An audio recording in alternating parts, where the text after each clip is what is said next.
Just doing a mic test, Stephen. Can you drop us a message if you can hear us, bud? Hello, yes, I can hear you now. Ah, sweet. Perfect, man. How you doing? Yeah, I'm good, mate. How are you? Yeah, good, man. It's good to be doing my first sort of Zoom with the community, especially with the market and where it's at. Yeah, 100%. Looking Yeah, forward it's for the next few uh, months for sure, especially with this weekly close. yeah, 100%. How you doing, Emily? Hey, how you doing? Yeah, good, good, good. I'll just give it a couple of minutes for anyone else to join, because I can't imagine there's going to be too many people, but that's cool. Keep it small, and we can run through some charts, some altcoins. There's quite a lot happening. Awesome. Can you see my screen alright as well? Yeah, is everything clear? Yeah, it looks perfect. Yeah. Spot on. Well, seems like you're here, right? I'll start you off with sort of how I've categorised my trading view. Sort of my index pairs, what I look at, which forms part of my sort of higher time frame, big picture bias.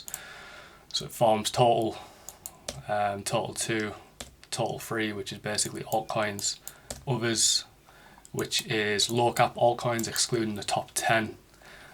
Total defi, I don't really keep an eye on this too much, but I do monitor it. And then the important one for me is USDT dominance, which you can see is absolutely having a melter here. After sort of forecasting this higher time frame range here, it's looking beautiful. USDC dominance, so I don't really keep too much of notice to this one. I pretty much use the USDT dominance, given that it's got a much larger market cap, as you can see between them here.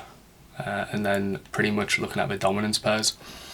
So what I'm seeing at the minute is where we're seeing altcoins gain that dominance, it's pretty much aligned with what I've been forecasting for a little while, where we've come into this higher time frame weekly and monthly demand range, took this sell side liquidity and sort of forming a similar fractal to what's going on here to the left. So what I'm looking for is that essentially manipulation into this level, and a nice close above this weekly here would be really nice and ideal to see this shape up. It is also the 3-week close in the market today as well, so we have a really nice higher time frame close to sort of look at and review, and finally get a nice close on Bitcoin above this all-time high. And given that it's a 3-week candle close as well, it's quite considerable, especially with the room to the upside that we've got. So it's really looking nice in my opinion. Everything's started to come through. Pretty excited, as you can see in the chats. What are you guys in yourself? Have you got much exposure? Yeah, I'm in mostly Bitcoin, and then I have Solana, Popcat with, and then Tailcoin, which don't know about it. Yeah. Oh, nice, nice. Especially with having some Sol in there as well, because I think Sol will be a good performer, especially considering the first Yeah, move we've had. where do you think it'll sort of end up? I'm hearing some people say sort of around $1,000, but that seems quite high to me. Yeah, I I'd agree, think to be because honest. most people saying that, I don't think it'll happen. Yeah, so for me, when I'm looking at a top indicator in this market over the next 6 months, it's going to be a variety of different things that I'm looking at. I'm not just going to look at one particular chart.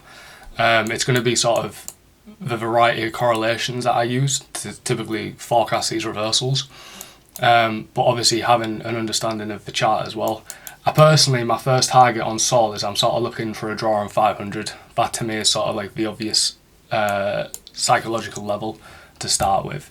And because it's had such a dramatic move, I think that there is a chance that this lags compared to ETH in the next move, and liquidity will sort of rotate, as there's sort of a lot more upside for ETH here, personally, where we're in this channel and respecting this uptrend, and I personally think we're going to do that and sort of draw at this level.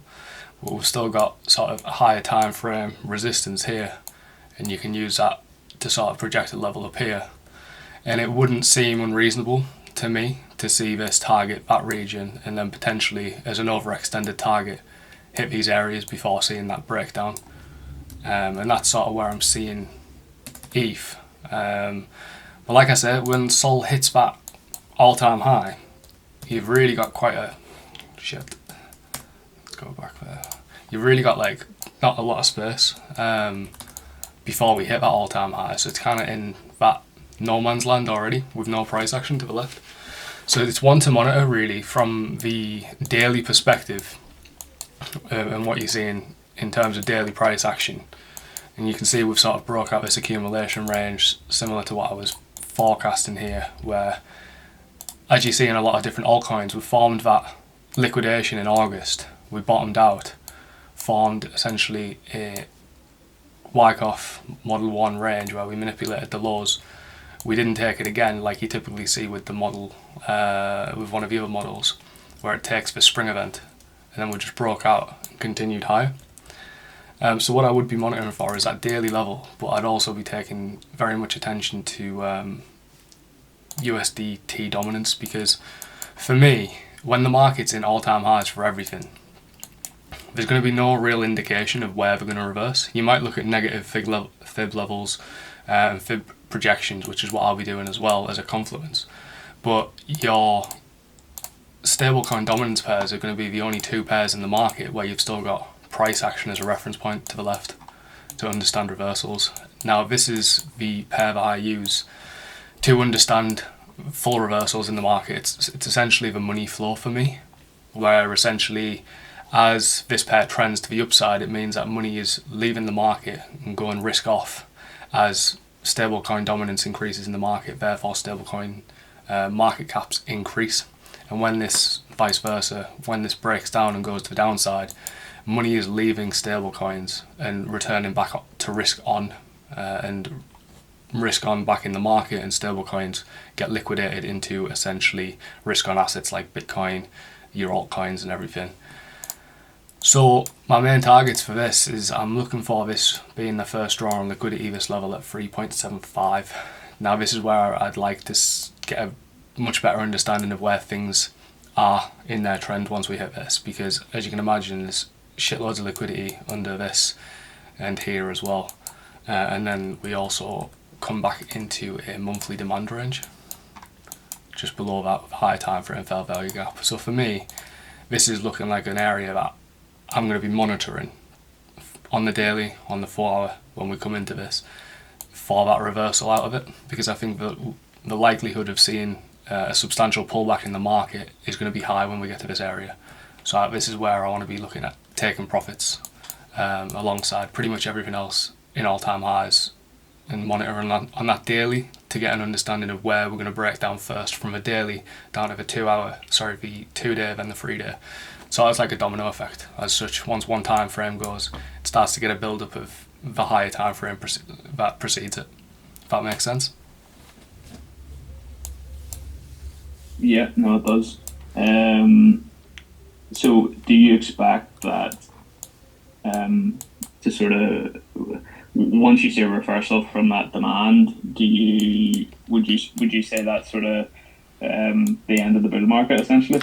Pretty much, yeah. Now don't get me wrong, this first level I've got marked up, for me it's a very prime level. We're following that demand chain in this 5-year long bull trend that we had in this pair, and then this was sort of the last unmitigated level where we've had that fair value gap. It's a strong low and we break out, coming to an overextended, overbought condition. We have that distribution up here, and then essentially all we've done is we've returned back into that distribution, continuing to distribute lower.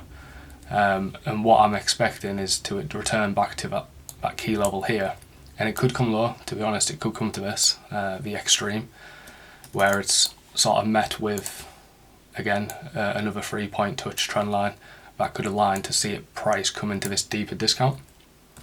But pretty much, mate, for me is when these deliver to these areas, yeah, I do expect there to be the higher time frame reversal bullish in this, which will signal to me a bear market starting in every other pair pretty much. So this is a real indicator for me of when I want to get out the market. It could come a bit lower and take this liquidity into this. it's just one to monitor. You don't want to try and time it too much, because I don't want to miss out on profits, especially having accumulated the last couple of years and heavily the last 6 months. You want to make sure that you are maximizing your profit. So I don't want to be clipping too much as we hit this level, unless I see them confluences really taking shape. Yeah, cool. And what can you show us what it looked like last bear market? Yeah, sure. So, like, did the sort of retracement into demand? Sure. Signal. Yeah, we'll show it here. Sort of, yeah. So this is a weekly, and essentially all we're doing is following monthly order flow and returning back into demand levels in this higher time frame uptrend. The reason it's a higher time frame uptrend is multiple taps, and this is historical. It's on the higher time frame as well, and trends typically follow higher time frame channels really well. And when you're in the lower bound of a range, you're in essentially what's known as an oversold condition. And at the top, when you hit these extremes, it's an overbought condition. And as you can see, it essentially signals a reversing condition as we hit the extremities of this range, this trend channel, should I say. And every time it's created that, essentially, that bear market back into a bull, back into a bear, back into a bull, back into bear, because it's inverse. And then this formed the big range on Bitcoin before we had that liquidation event in the December. And then what we done was we had the first impulse in the market. You can see the characteristics, really impulsive, takes this low, and then it's a very corrective pullback, taking buy side liquidity, following last points of supply, and then we essentially distribute, and then we've just returned back into that distribution level there, took all available buy side liquidity from the highs, and then we're forming that low. But getting back to the original question, with regards to understanding the reversal, so then we can understand the bear market reversal, is when this pair essentially returns to these key levels in this discount, I'm looking for a range and then last points of demand to form. So you can see there's a range between there and there, and we also form that low there and that range there. And so then if we drop to the daily,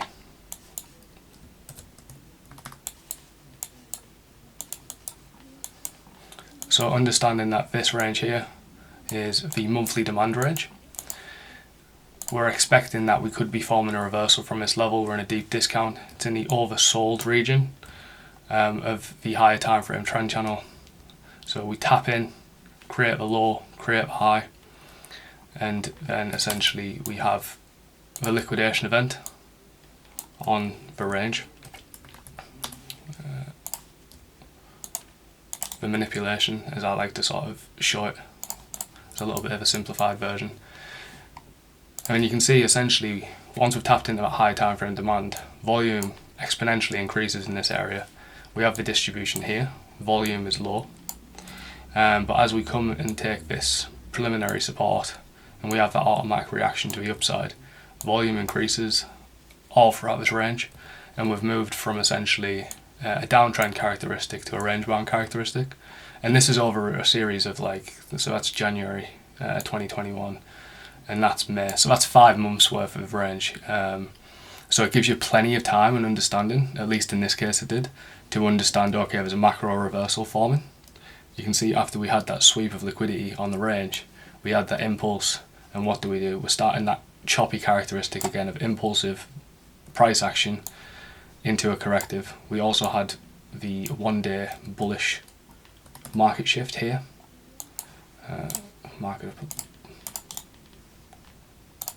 So we had that market shift there, and you can pretty much see that just formed last points of demand, tapping in there.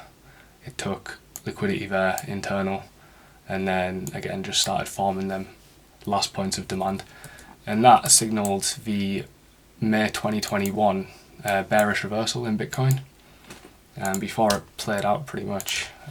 But if you also looked at Bitcoin in that time, you can get the inverse correlation. So you can see that we're sort of potentially setting up bullish here.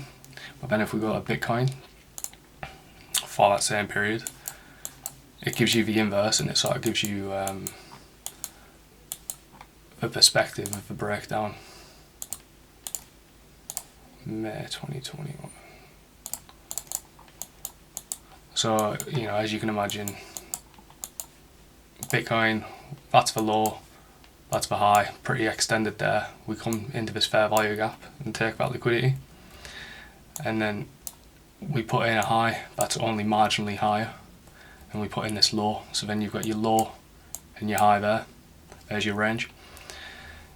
We then manipulate the high in that manipulation event with high volume on this as well. So you can see the high volume activating pretty much there. On some charts it's higher, it depends what exchange you're looking at as well. But you see that real driver of volume come in, and you can sort of see when you understand Wyckoff a bit more if you've studied it. And if you haven't, I'd recommend it. You can get a real better understanding in capital markets like this, in when liquidity is being injected into the market depending on the range conditions. And essentially you can see the volume come in here, and then what have we got there? We've got a bearish fair value gap, essentially.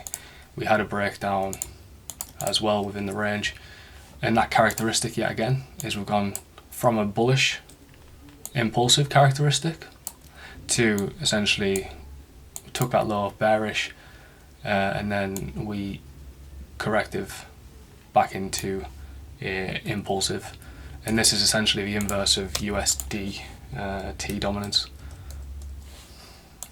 as you can see there, where we form that low, we form that high, we manipulate it, impulsive, corrective, impulsive. So that for me is going to be sort of like a real understanding of when to expect a reversal. It's a correlation between Bitcoin and USDT dominance. Cool. So is it essentially you'd be looking for like a daily breakup structure then, in that area? Yeah. Or would you go lower than that? Would you go to like the 4 hour or the hourly even? If I'm honest, I'd probably stick with the daily. I'm definitely going to look to shave some of my positions as we take this liquidity income into here, regardless of before seeing them. But not in a way that's going to impact me, and I'm going to make sure I continue to carry some profits over in case we get some good runners. Because the dynamics will shift between the liquidity in the market, between the different total pairs and the different dominance pairs in the market. When BTC.D goes down, for instance, the liquidity will move from Bitcoin to altcoins. So this will probably be in the process of this distributing into here. It's just a matter of when that change in liquidity will happen in different narratives. It could come rather quick because altcoin season typically only lasts a few months. So I'm curious as to how long this is going to play out, to be honest, and we're going to try and make the most of it. But yes, I would be looking for a sort of daily market shift in these areas before looking to take too much of a heavy profit. It'll give you plenty of opportunity and time to do so as well. Like, as you can see, mate, I've been forecasting these moves for fucking months now. It takes a while to play out. It's usually a bit faster at the all-time highs. You know, Bitcoin formed a distribution range back in 2021, and it wasn't that long of a distribution range, but it did form one. It was 30 days, but that gives you 30 days of understanding what is going on. And you can see here is we formed a daily structural low here, formed a high, and then essentially we take the low, sweep the highs, and for me, my signal to get out of the market or to take some heavy profits at this point, especially after sweeping this all-time high, would have been seeing this here. And then if I didn't get out by that point, then I'd have certainly been getting out by that point. So that's sort of similar to what I'm looking for. We might end up with a blow off top. I'm not sure what's going to happen yet. I don't have all the answers with regards to how this top is going to form. It might form in another good few months because we've just spent 7-8 months ranging right now. So I'm curious to see how far we're going to go. Similar to ETH, we do have that resistance level there, just as where I'm expecting price to be a draw to. So you've got that, and then I'm expecting like a third touch around there, which is pretty much where we're contained within, again, a high time frame channel. We're tapping into it. We're oversold condition. Yeah, that's also around 100, is it? Which is quite a... Yeah, it's around about 100k. Yeah. So that's like a psychological number as well. Exactly that, yeah. But don't forget though, price could come and do that and then create a bit of a blow off top before then closing back below that. It's yet to be seen what we do. But I'm just, with how long we've ranged here, in reality, like we've ranged a similar amount of time to that. So the longer we range, typically the longer a range is, the more explosive a move out of it will occur, really. So it'll be like I say, a curiosity to see how far this can push up before we really put a top in. Yeah, cool. I'm hoping for around sort of 120. That's probably when I'll start to scale out a little bit. Yeah, definitely. I couldn't agree more. When you've got, like I say, I think there's some key fib targets up here. I need to do a little bit of fiddling with some fibs to get some fib projections. But based on, just these key areas alone, where we've typically had that oversold condition, you can see it's a pretty key level in itself. You've got that higher time frame resistance there, where we've rejected both times at the all-time high, and then we've got that oversold condition on here. So it's similar to what I'm looking for in ICP, really, where we've got that higher time frame trend channel, and you can see we've got multiple touches of the trend contained in the channel, and you've got your multiple tests, and all I'm looking for is essentially that trend to come up to here, take some buy side liquidity from these highs as well. So I'm really hoping that this can get all the way to this external range liquidity, because it did launch at around about a fucking $600 coin, which was quite crazy back at the absolute height of the crypto market last cycle. So yeah, it'll be interesting to see how far this one goes. I'm curious if do you once you start to see Bitcoin's sort of trend down and like USDT dominance trade break to the upside, do you short, or do you just sort of let it play out? To be honest, mate, I've not really been. I don't treat my crypto like I treat Forex, for instance, where I'm trading leverage on the intraday movement. I see it as a bit more. It's a different strategy for me in this market. I've played with a lot of spot capital, where I'm basically a pretty active investor. I'd say I'm more so categorized as a swing trader, position trader, without leverage. I've typically started using some margin leverage against my spot portfolio just to get further exposure, where I really understand that the market's reversing and I'm not at risk of liquidation, and I can quite healthily put additional margin on. But in terms of intraday price action trading, I don't really do it in this market, if I'm honest. It's something I need to sort of delve into more, because I definitely have the capability to do it, but I work also full time too. So, and to be honest, I spend a lot of time with my higher time frame projections, and with this I find it easier, more of a hands-off approach, where I'm able to allocate capital without risk of liquidation. I don't have to be essentially a pinpoint sniper like Forex, for instance, where it's very clear cut win or loss. For me, when I'm using a higher time frame with crypto, it's that volatile that you don't really need to have leverage. If you've got a reasonable bit of money to play with, you can quite easily flip your money, especially when it comes to alt season. So it's never really interested me too much just yet to short or long in an intraday sort of trading style. Yeah, fair enough. It is obviously it's much riskier with liquidations and stuff too.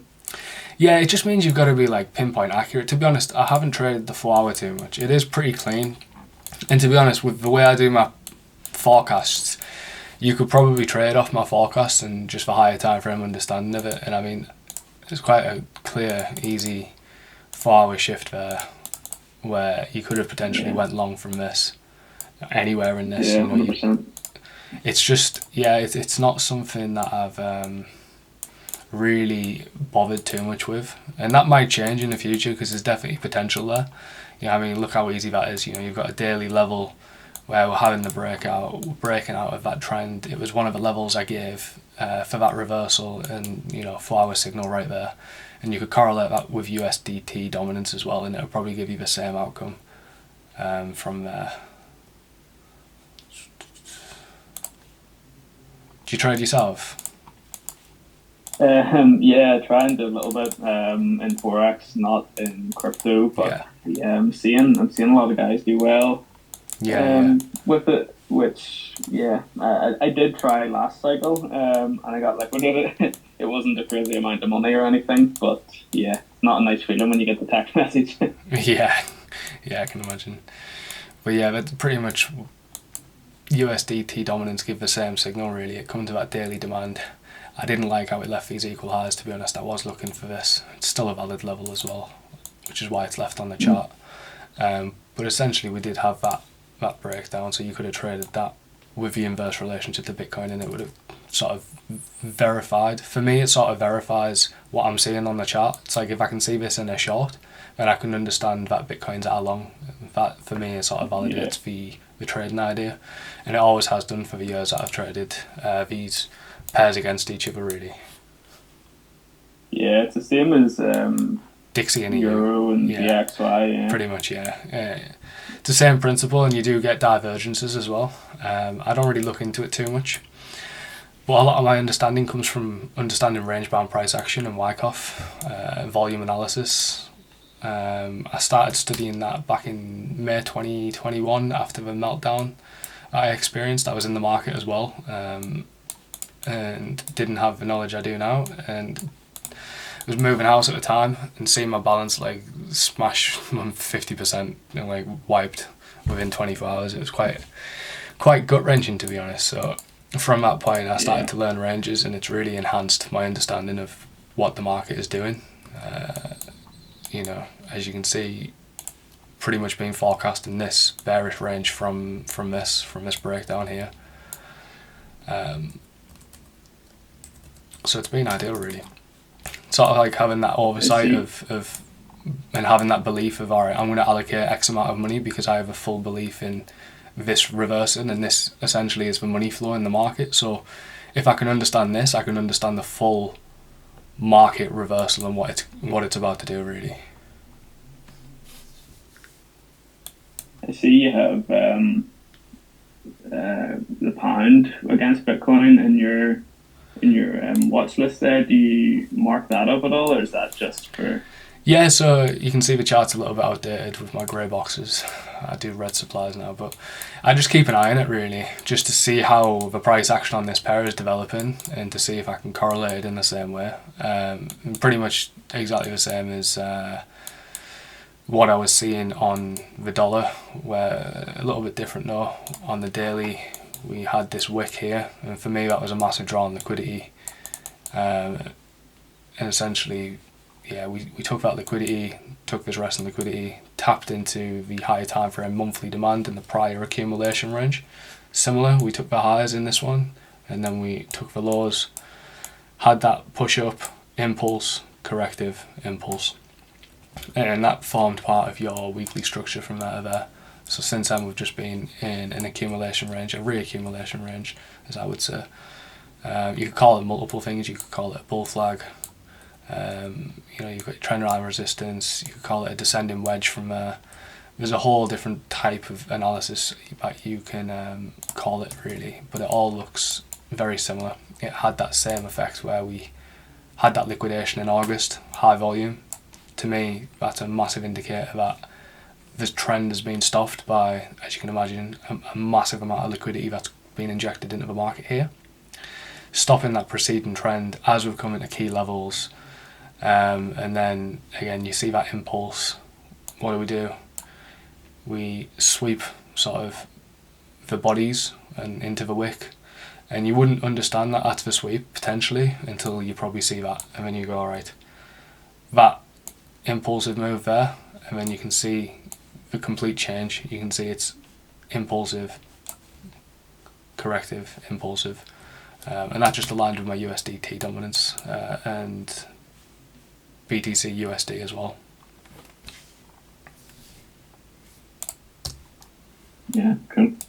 Yeah, it's handy to know that, because I don't know if there would. Obviously, USD is the sort of bigger traded pair, of course, but like if the pound pair went to I don't know, like 100 as the psychological number, then I guess you'd probably be 130k people USD. selling at that as well, yeah, because I know there's some people who still monitor it against the pound. Like I have a few friends who like said to me the other week, "Oh, Bitcoin's at 60k," and I'm like near shat myself because it should have been obviously in the 70s.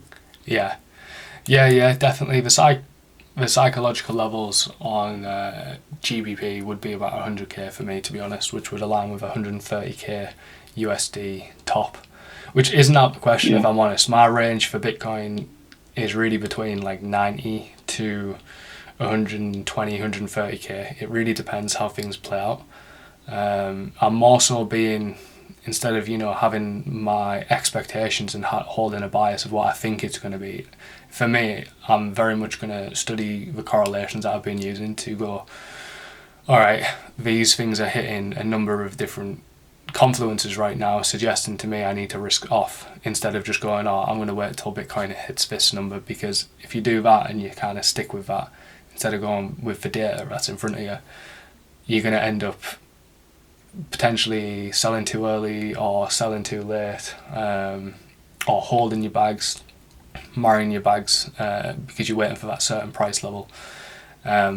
So yeah, I'm going to try and remove a lot of that and just purely look at the correlations. Like I'll definitely be shaving coins and shaving profits as we hit all-time highs, because it's major buy-side liquidity.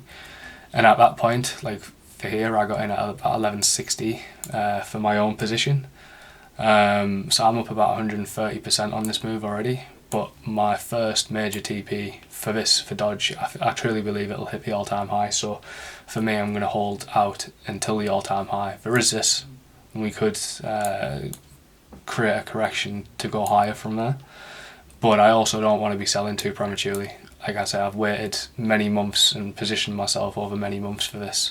So I don't want to be prematurely selling things too early, and I want to make sure I am getting the maximum out of my coins whilst being realistic as well, Yeah, 100%. Do you think that like Doge at $1 is like a top signal in terms of like last cycle? Obviously Elon on Saturday Night Live was kind of the top signal, wasn't it? Yeah. So I'll be looking at multiple factors like that. It will be like, the total pairs, the correlations of what's going on in dominance, BTC.D, but I'll also be looking for top signals like that, celebrity endorsements of cryptocurrency, it being mass talked about on the media, big banks coming out saying, Bitcoin's going to 300k, our target's are 300k. They're all top signals when going on all at the same time. You've got to be careful right now, because there'll be quite a lot of, I see news as a bit of a manipulator. It like manipulates people emotionally through essentially propaganda, a lot of it, and just feeding the retail investor not great sources of information. And I kind of trade against it almost. So like when the market crashes and it shits itself, and you hear all the horror stories online, and there's bad news about the markets being down really bad, for me that's a great sign. It shows that the market's capitulated, and when you combine it with your higher time frame technical analysis, understanding of accumulation and distribution, and how sort of Wyckoff works, it also touches on news in Wyckoff as well, about counter trading it and as such, and it can be a great indicator of different things. So that'll definitely be one of the sort of skills in my arsenal that I'll be looking to sort of identify, to be able to go, yeah, okay, we're sort of topping out on Dodge as it's hitting that dollar mark. I am seeing the draw being $1, to be honest, because it's a nice round number. Didn't hit it last cycle. It might blow past it in fairness, but the $1 for me that's the main target. I don't want to be too unrealistic here. For me, I want to take advantage of the opportunity, and I don't want to be sat going, oh yeah, we're going higher, because ultimately, once we take some major buy-side liquidity, things could dramatically change, and it's the same with USDT dominance, so yeah, it's just one to keep in mind, really. Yeah, spot on.